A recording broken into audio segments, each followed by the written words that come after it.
Gene McBride is the administrator for the Marion County Health Department. Gene is in studio this morning. Gene, good morning. Good morning. And this is I was going to say this is a busy time for the health department. You guys are busy all the time.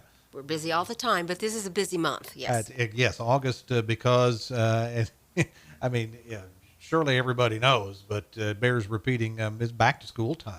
Back to school time. You have to get your kids in. Part of being ready for school is not just those school supplies, but it's also getting the vaccinations and whatever else they might need, medically.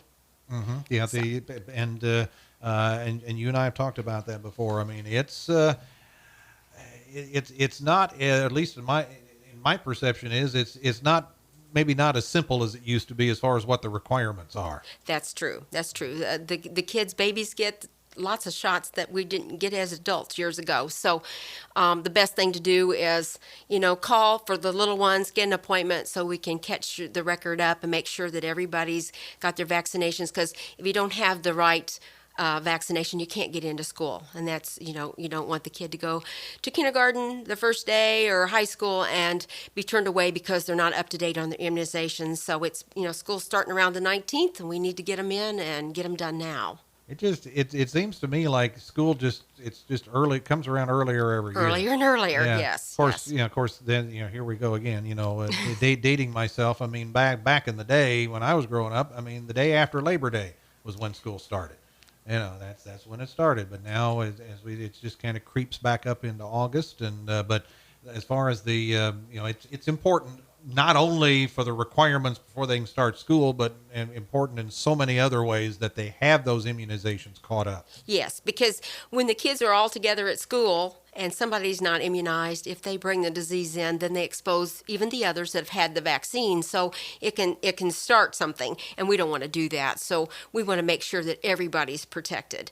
So if there's questions on what's due or what you need, that's what we're there for. We're the experts on the vaccines. So Sure. And now, do you keep? Of course, it would make sense those that come to you to make sure that they're up to date and to get those vaccinations.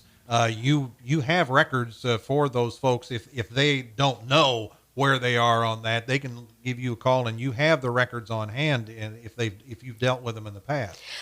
yes, if they've had the vaccines within the health department system Yes. in the state of Missouri, they will record them in something called Show Me Vax. Okay. So we can pull that up. If they've had it at the clinic or a doctor's office by state statute, we may have that information. So you can have your doctor or clinic fax that information to us, and we will bring the record up so that it is current. If you move from another state, you need to bring that with you. Okay. So, because all the states have different requirements for a vaccine and different ways to record it or document it. And so we do need parents to bring proof of documentation. If a parent comes in and just says, my child needs, a tetanus or diphtheria or whatever, we need to see how many they've had and when they had them, just to make sure that we give it at the right spacing and the right time to make them more protected. Sure. So there is a system in place. If they've dealt with a health department anywhere in the state of Missouri, Yes. you have that. And if they know, if it was done by a healthcare provider, if they know who it was, you can get those records and plug that into the system. Yes, we can. All right. So that and again, as you say, every state's different. So everybody, has that it's not a difficult process to get those records updated from wherever they might happen to come. Well, it depends on what state we're dealing with. Okay. It can be. That's Okay. why the parent needs to start early and not wait till the last day to try to get those records if they haven't got their hands on them. Yes. You've got to plan for this. This is something that you have to plan for, and you want to make sure that your child keeps up to date so we don't have to go back and give them extra shots to bring them up, because that requires the extra sticks and that kind of thing, and Yeah. we would really like to keep them on schedule so that they just have what's due. Yeah, that's not fun. It's not. No, It's not. Not at all. No. Not for big people, let alone Not let for alone- little ones either. No, definitely not for little people. That's right. So what kind of and you and I have talked before. There's a lot more things that you vaccinate for than these days than in the past. So for those who may not be familiar, what what are the things that you vaccinate for the youngsters to get ready for school? Well, it didn't used to be required. It was just recommended, but now it is required that when they start into kindergarten or preschool, whatever, that they have their chicken pox, their varicella. And now the eighth graders have to have their Tdap before they get into the eighth grade. And that's been a couple years, but we want to remind everybody, if you have a child going into the eighth grade, they need to come in and get their Tdap. Which stands for? Which is the tetanus, the whooping cough Ah. that we're trying to protect everybody from.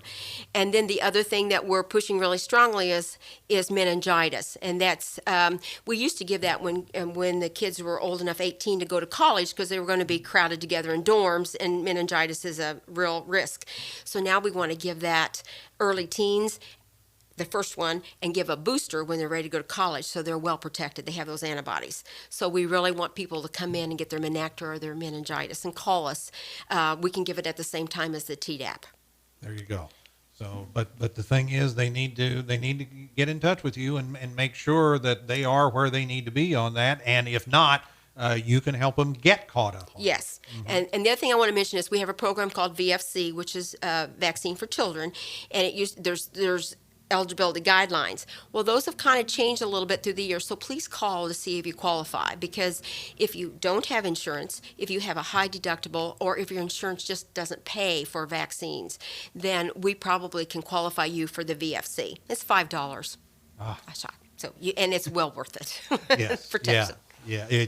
Definitely. Oh, that. Yeah, you can't put a price tag on that. No, you can't. No, So. not at all. But as we say, back to school is the big thing as far as the Marion County Health Department is concerned. And anything, I know, as I say, back to school is the big focus, but anything else as far as this particular time of year, either right now or coming up, that's going to be front burner for you guys?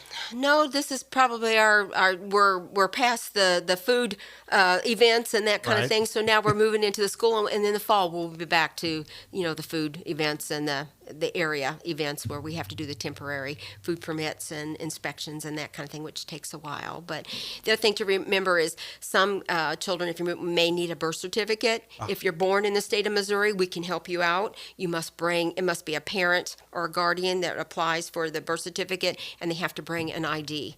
Okay. We can't just give it to anybody. So Yeah, because that's Yeah. Another thing with back to school is sometimes if they're new and there's documentation they're gonna have, and Yes. and you can help them with that as well. yes, yes. Yeah. Otherwise, yeah, and you talk about the food service and that sort of thing. Some people may not realize with the wide umbrella that you have at the health department is that the not only the temporary permits for the fairs and the festivals and that kind of thing, but the inspections of the restaurants and those kinds of things are under your umbrella as well. Yes, it's an ongoing thing. We inspect. We get if we get complaints, we go out and check them out. But everybody's got an annual inspection. If they don't meet that, we go back to make sure that it's corrected until it is. We do food handlers class. We have a food ordinance in this county, so anybody that's going to handle food. The summer help, from the kids that the restaurants hire to the regular workers, they have to come in and do a food handlers class so that we're all safe and protected on, washing your hands and that kind of thing. They're up with all of that. Now, as far as licensing, I'm familiar with Illinois, or used to be familiar with Illinois, and they had the food service sanitation license that you had to have, and you had to take the test and all of that. Now, what about that in the state of Missouri? As far as there had to be at least one person on that was a part of the staff that had a license you could post on the wall. Okay. What about Missouri? Well, the restaurants have they are licensed by the state of Missouri, Right. And then the food handlers certificate or whatever, that's everybody that works there. So Okay. it's we try to make sure that a manager comes to those classes, but it's not a train the trainer. It's everybody comes in and gets their food handler card. But that's something everybody has to Yes, have. and Okay. it's I think it's $10, and it's good for 3 years. Okay. Yeah. And they need to, if they work at one restaurant, go to another, it's theirs. They should take that with them. So all right. So yeah. that's something that everybody has to have, and that makes all the sense in the world. Yes, Yes. definitely. If the folks want more information, whether it's about the immunizations, back to school, or any of the services of the Marion County Health Department, how can they get more information? They can always call our office at 573-221-1166, or they can go on our website, which is www.marioncountyhealth.org. And there's a little box there that if you want to contact somebody with a question, you can pick whoever you want the question to go to, and it'll email us and we'll respond. A lot of ways to find out all that's going on at the Marion County Health Department. Gene McBride, we appreciate the visit. You're welcome. Thank you.